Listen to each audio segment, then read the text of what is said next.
10 ఏళ్ల పాలనలో జూకల్ బేరవోలు మాటు కాలువ పట్టించుకోకుండా ఇప్పుడు రైతుల పట్ల ముసలి కన్నీళ్లు కార్చడం సిగ్గుచేటు అని కాంగ్రెస్ పార్టీ మండల అధ్యక్షుడు తిరుపతి గ్రామశాఖ అధ్యక్షుడు నరేందర్ రైతులు ప్రశ్నించారు. జయశంకర్ భూపాలపల్లి జిల్లా చిట్యాల మండల కేంద్రంలో మీడియా సమావేశంలో మాట్లాడుతూ బీఆర్ఎస్ పార్టీ నాయకులు అధికారం లేదని అక్కసుతో ముసలి కన్నీరు కారుస్తున్నారన్నారు. ఎమ్మెల్యే చొరవతో కాలువ పనులు వేగంగా జరుగుతున్నాయని తెలియజేశారు. కింద ఉన్న పొలాలకి వాటర్ లేవని బీఆర్ఎస్ నాయకులు మాట్లాడుతున్న తీరు అది కరెక్ట్ కాదు. అది ఖండిస్తూ ఉన్నాం.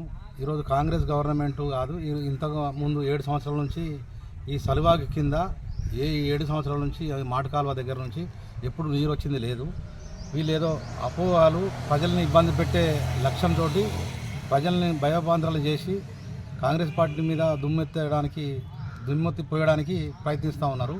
ఇది కరెక్ట్ కాదని నేను ఖండిస్తూ ఉన్నా. జూకల్ గ్రామం నుంచి ప్రతి రైతు విషయంలో మాకు అవగాహన ఉన్నది.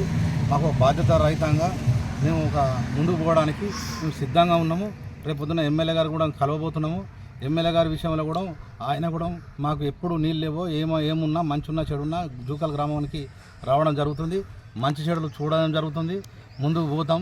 బీఆర్ఎస్ పార్టీ ఈరోజు డిబేట్కి సిద్ధమా అంటే వాళ్ళు చేసిన పనులు, వాళ్ళు చేసిన కార్యక్రమాలు ముందుకు పోవడానికి మేము కూడా ముందుకు రాగలుగుతామని మేము సిద్ధంగా ఉన్నాం.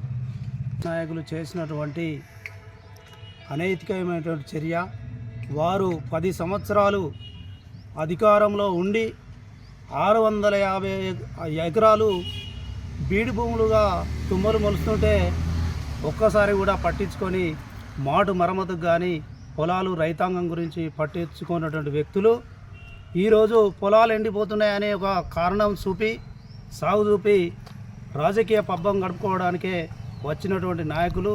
బుద్ధి జ్ఞానం ఉంటే 10 సంవత్సరాలలో మనం మాటుకాలు రిపేర్ చేయించి ఎందుకు తీసుకురాలేదు? ఈరోజు మా ఎమ్మెల్యే గారు 650 ఎకరాలు పంట పొలాలు నశించిపోతుంటే మీరు ఇంతవరకు ఎందుకు చెప్పలేదని అన్నాడు. మరి ఆ కేసు కొట్టేయించి మరి దానికి ఒక 4-5 కోట్ల రూపాయల ప్రతిపాదన తీసుకొచ్చినటువంటి నాయకుడు. మరి అను ఎక్కడ కానీ ఏడ అన్యాయం జరిగితే ఆడ ఏడ పంటలు ఎండిపోతానే, నీరు త్రాగునీరైందని అనునిత్యం ఆయన ప్రజల కోసం. నిన్న జరిగినటువంటి లోకల్ బీఆర్ఎస్ నాయకులు జూకల్ గ్రామం అయినటువంటి గ్రామానికి పోయి చలివాగి నుండి నీళ్లు రావట్లేదు, రైతులు అగమ్య గోచరంగా ఉన్నారని వాళ్ళు చెప్పడం జరిగింది. ఇది చాలా బాధాకరమైన విషయం. వాళ్ళని ఒకటి అడగదలుచుకున్న నేను బీఆర్ఎస్ మిత్రులను, ఈ చిట్యాల మండల మిత్రులారా, మరి గత 10 సంవత్సరాల నుంచి ఆ జూకల్లు గ్రామంలో ఉన్నటువంటి బీరవోలి మాటుకు సంబంధించింది ఏ ఒక్క బీఆర్ఎస్ నాయకుడు కూడా ఆ గ్రామానికి పోయి సందర్శించి ఆ మాటుకున్న సమస్యను పరిష్కరించి ఆ మాటును పునరుద్ధరించే దిశగా మీరు ఏ ఒక్క నాడన్నా మీరు పనిచేసినట్టు మీ చిత్తశుద్ధి నిరూపించుకున్నారా? ఒకసారి మీరు చెప్పాల్సిన అవసరం ఉన్నదని నేను కాంగ్రెస్ పార్టీ నుంచి డిమాండ్ చేస్తూ ఉన్నా. అదేవిధంగా బీఆర్ఎస్ పాలనలో ఈ మండలంలో, ఈ నియోజకవర్గంలో 124 చెరువులు తెగినాయి. ఈ మండలంలో, చిట్యాల మండలంలో దాదాపుగా 15 నుంచి 20 చెరువులు తెగినాయి. అదే జూకల్ గ్రామంలో కూడా అయ్యోరి చెరువు తేవడం జరిగింది. మరి ఏ ఒక్క ఆ చెరువు కాడికి పోయి మీరు తట్టెడు మట్టి పోయించి, మీ రమణారెడ్డితోని ఒక తట్టెడు మట్టి పోయించి 1 ఎకరానికి నీళ్లు అందించిన మీ ముఖాలు ఎక్కడ పెట్టుకుంటారో మీరు ఒకసారి ఆలోచన చేయాలి. మరి తట్టెడు మట్టి పోయి మీ రమణారెడ్డితోని కనీసం కట్టలు పూడ్చి మీరు రైతులకు పంట పొలాలకు నీళ్ళు ఇవ్వలేని దద్దమ్మలు మీరు. ఈరోజు మీరు రాజకీయ పబ్బం గడుపుకోవడానికి మీరు జూకాలకు పోయి పొలాల కాడ ఎక్కడో 1 కాడనో 2 కాడనో ఫోటోలు దిగి ఏదో ఎమ్మెల్యే మీదకో ప్రభుత్వం మీదకో మేము ఇక్కడ ఉన్నాం, బీఆర్ఎస్ నాయకులు ఉన్నాం, మీ మనుగడ చూపించుకోవడానికి మీరు తిరుగుతారే తప్పితే మరి 124 చెరువులు దిగి ఈ గన్లు పూడ్చిన ఘనత ఇది కేవలం గండ్ర సత్తన్నకు దక్కుతుంది. సంవత్సరం గెలిచిన తర్వాత సంవత్సరం లోపే ఆ 124 చెరువుల మంజూరు తీసుకొచ్చి పంటలు పండించినటువంటి ఘనత గండ్ర సత్తన్నకు దక్కింది. అదే బీరవోలు మాటు గత 10 సంవత్సరాల కాలంలో నిర్లక్ష్యానికి గురైన బీరవోలు మాటను కూడా ఈరోజు కోర్టుల కేసు ఉంటే వాళ్ళని పిలిపించినటువంటి ఘనత ఎమ్మెల్యేది ఉన్నది. ఎమ్మెల్యే గారు వాళ్ళని పిలిపించి దాన్ని పరిష్కారం చేసి 2.5-3 కోట్ల మంజూరు చేసిన ఘనత కూడా మా సత్తన్నకే దక్కుతుందని నేను గర్వంగా చెప్పదలుచుకున్నా. నీళ్ళ విషయంలో ఇప్పుడు చూసినట్టయితే మొన్ననే ఇక్కడ నవపేట చెక్ డ్యామ్ నింపడం జరిగింది.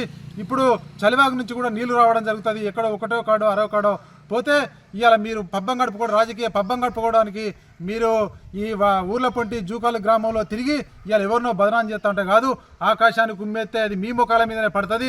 బీఆర్ఎస్ పాలన రైతులు క్రాప్ హాలిడే ప్రకటించిన దౌర్భాగ్యం మీ బీఆర్ఎస్ పాలనలో ఉన్నది. కాంగ్రెస్ ప్రభుత్వంలో రైతులకు బోనస్ ఇస్తూ ఉన్నారు, పంట క్రాప్ పెరిగింది, నీళ్ళ అవసరం కూడా ఎక్కువగా పెరిగింది. దాన్ని దృష్టిలో పెట్టుకొని మా సత్యన్న కూడా ఈ ఎస్ఆర్ఎస్పి DBM 38 కెనాలి కూడా నీళ్లు తీసుకురచ్చే ప్రయత్నం చేస్తూ ఉన్నాడు. చలివాగులో కూడా నీళ్లు ఇడిపించే ప్రయత్నం చేస్తూ ఉన్నాడు. ఎమ్మెల్యే గారు నిత్యం రైతుల పక్షాన కొట్లాడుతూ ఉన్నాడు. అది చూసి ఓర్వలేక మీరు ఎక్కడెక్కడో పండి మీ నాయకుడే ఈ 14 నెలలు 15 నెలల కాలంలో మీ నాయకుడే ఎక్కడ ఫామ్ హౌస్లో ఉన్నాడు. 1,00,000 కోట్లు మింగి కట్టిన కాళేశ్వరం కూడా ఈరోజు పిల్లర్లు మింగి కనీసం ఒక నీటి చుక్క ఈ నియోజకవర్గంలోకి తీసుకురాలేని మీ రమణారెడ్డి ఈరోజు ఆయన కింద పనిచేసే మీ చోటామోటా నాయకులు ఈరోజు ఏం ముఖం పెట్టుకొని మీరు పొలాల్లోకి పోతారు అన్నది నేను హెచ్చరిస్తూ ఉన్నాను. కాళేశ్వరం ప్రాజెక్టు కట్టినప్పుడు మరి మీ రమణారెడ్డి ఏడవన్నాడు.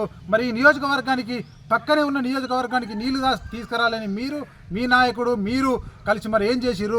124 చెరువులు తెగి ఈ రైతులు పంట పొలాలు నష్టపోయినప్పుడు అప్పుడెక్కడ ఉన్నారు? మరి మీరు మీ ముఖాలు ఎక్కడ పెట్టుకుంటారు? ఆ సంవత్సర కాలంలో రైతులు పంట నష్టపోయినప్పుడు మీరు ఏం చేసిర్రు? వారికి మీరు సమాధానం చెప్పాల్సిన అవసరం ఉన్నదని నేను తీవ్రంగా హెచ్చరిస్తూ ఉన్నాను.